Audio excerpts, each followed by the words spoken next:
This week's episode of Kagewani was pretty interesting because we found out that Baban Sensei actually had a girlfriend at one point at a time called Sayori, and he is together with her in this episode at the beginning. I'm not sure what happened to her over this episode because at the end of it, only Kagawani managed to escape the creature we saw last week.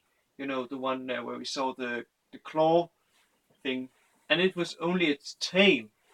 Because, as far as I can understand, the creature, it was actually so big that it could, like camouflage itself as a tunnel, which is what Kagawani and a lot of other people drove into, and then inside of it lived some kind of spiders that could basically, oh my god, how should I explain?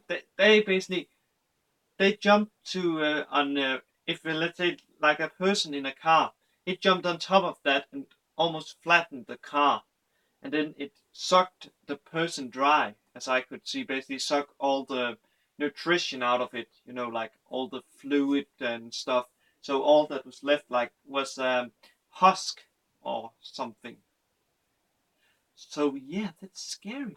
And then it looks like it can camouflage its tongue to look like a person because it did that with uh, its tongue where it looked like Sayori, and the only reason we found out that it was its tongue was because some person came in and basically bumped the tunnel, so it collapsed and cut off the tongue of it. And at first it looked like Sayori had gotten her legs cut off. However, it soon basically turned off its camouflage and revealed that it was the tip of the tongue.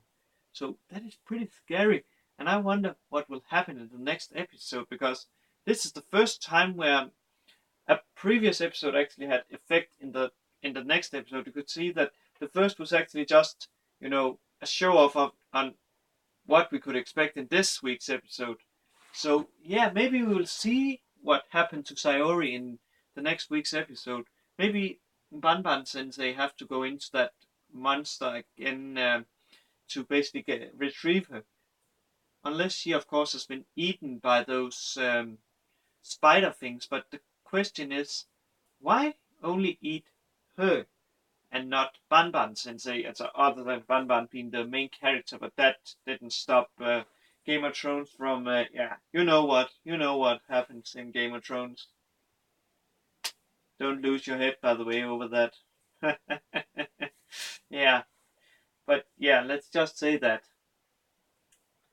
And yeah, so that I'm really interested to see the next week's episode because I feel that it's kind of shame just basically to introduce the Saori and give her like a little backstory just to kill her off. Then again, could it be that it's only eating men because it didn't seem hostile? But then again, in the previous episode, its tail was like attacking those creatures. Well, not creatures, kids. So yeah, really interesting, really interesting. I'm looking forward to seeing what happens. But when that is said and done, have a good day, good night, wherever you are, and I'll see you later with the Diabolical Lovers review. Cheers, guys or girls.